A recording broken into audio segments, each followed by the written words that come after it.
चले वतन की ओर डाल के प्रेम की डोर, हम चले वतन की ओर डाल के प्रेम की डोर, बाबा खींच रहा है आज सहज ही अपनी ओर, हम चले वतन की ओर।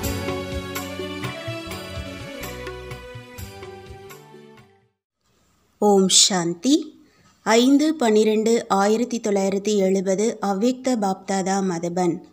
வாணியின் தலைப்பு: உறுதிமொழி கொடுப்பவர்களுக்கு மாயாவின் சவால்.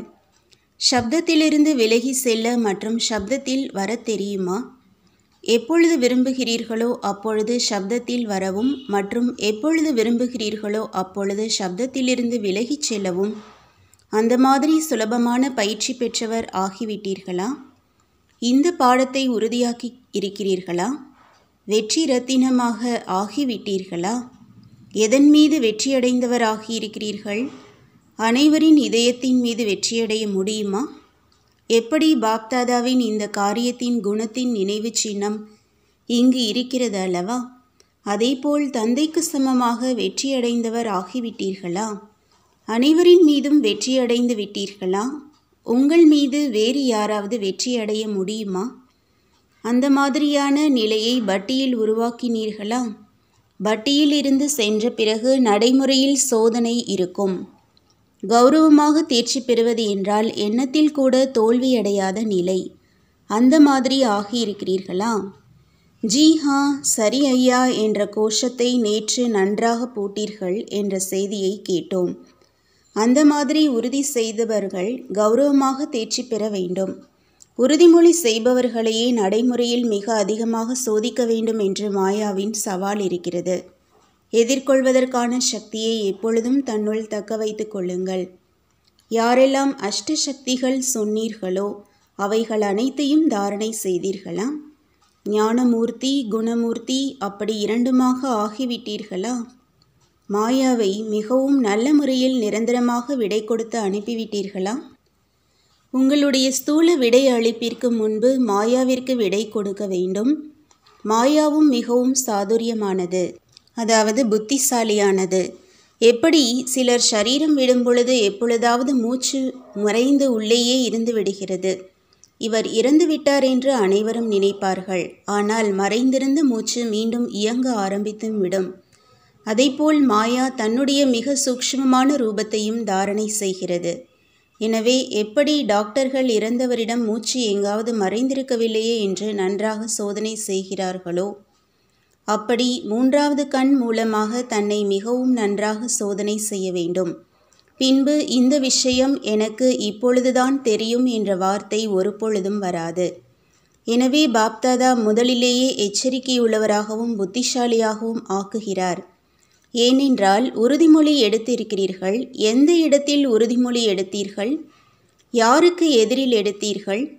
இந்த அனைத்து விஷயங்களையும் நினைவு வைத்து கொள்ளுங்கள். பிராப்தியோ செய்தீர்கள், ஆனால் பிராப்தியின் கூடவே என்ன செய்ய வேண்டியதாக இருக்கிறது? பிராப்தி அடைந்தீர்கள், ஆனால் அனைத்தும் திருப்தியாகும் அளவிற்கு பிராப்தி அடைந்தோம் என்று இருக்கட்டும். எவ்வளவு திருப்தி ஆவீர்களோ அவ்வளவு ஆசை என்றால் என்னவென்று அறியாத நிலை உள்ளவராக ஆவீர்கள். ஆசைக்கு பதிலாக எதிர்கொள்ளும் சக்தி வந்துவிடும். பழைய உள்ளுணர்வுகளில் இருந்து துறவு ஏற்பது இவை அனைத்தும் பரீட்சையின் கேள்விகள். அந்த கேள்வித்தாள் நடைமுறையில் இருக்கும். தன்னை முற்றிலும் தெளிவாக மற்றும் பொருட்படுத்தாதவர் ஆக்குவதற்கான சக்தியை தன்னுள் தாரணை செய்தீர்களா? சுயம் மற்றும் சமயம் இரண்டை பற்றி தெரிந்திருப்பது மிகவும் தெளிவாக தெரிய வந்ததா? இவை அனைத்தையும் செய்தீர்களா அல்லது ஏதாவது பாக்கி இருக்கிறதா? யார் அனைத்து விஷயங்களையும் பிராப்தி செய்து திருப்தியான ஆத்மாவாகி பரீட்சை ஹாலில் செல்வதற்கான துணிச்சலுள்ள மற்றும் சக்தி நிறைந்தவராக ஆகிவிட்டேன் என்று நினைக்கிறீர்களோ அவர்கள் கையை உயர்த்துங்கள். அனைத்து விஷயங்களிலும் பரீட்சை எழுதுவதற்கும் மற்றும் கௌரவமாக தேர்ச்சி பெறுவதற்குமான தைரியம் நிறைந்தவர்களாகவும் சக்தி நிறைந்தவர்களாகவும் யார் ஆகியிருக்கிறார்களோ அவர்கள் கையை உயர்த்துங்கள். நல்லது. இப்பொழுது நடைமுறையில் சோதனைத்தாளின் முடிவை பார்ப்போம். யார் இந்த மாதம் கௌரவமாக தேர்ச்சி பெற்றோம் என்ற ரிசல்ட் கொடுப்பார்களோ அவர்களுக்கு பாப்தாதா விசேஷமான நினைவு பரிசு கொடுப்பார்.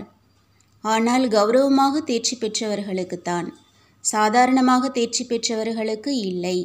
அவரவர்கள் தன்னுடைய ரிசல்ட்டை எழுதி அனுப்புங்கள்.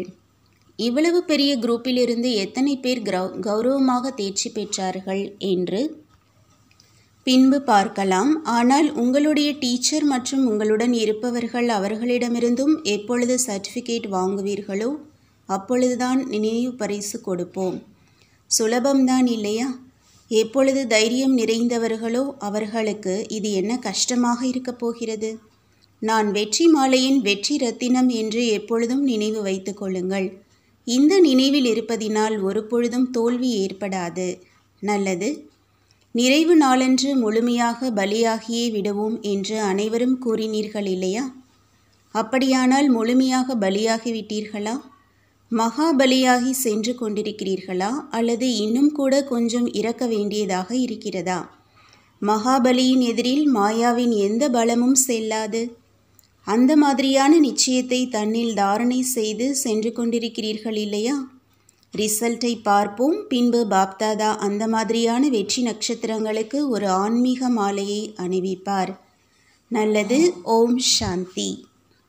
तो बच्चों को तो सर्विस करनी है। जो बाबा कहते हैं सबको ये बताओ कि देखो तुम्हारा एम एंड ऑब्जेक्ट ये है, एक गीता है बगैर, ये राजयोग है ना बच्चे। कैसे है राजयोग? बिल्कुल सहज है कि बाप को याद करो तो ये वैसा मिलेगा तुमको। ओम शांति।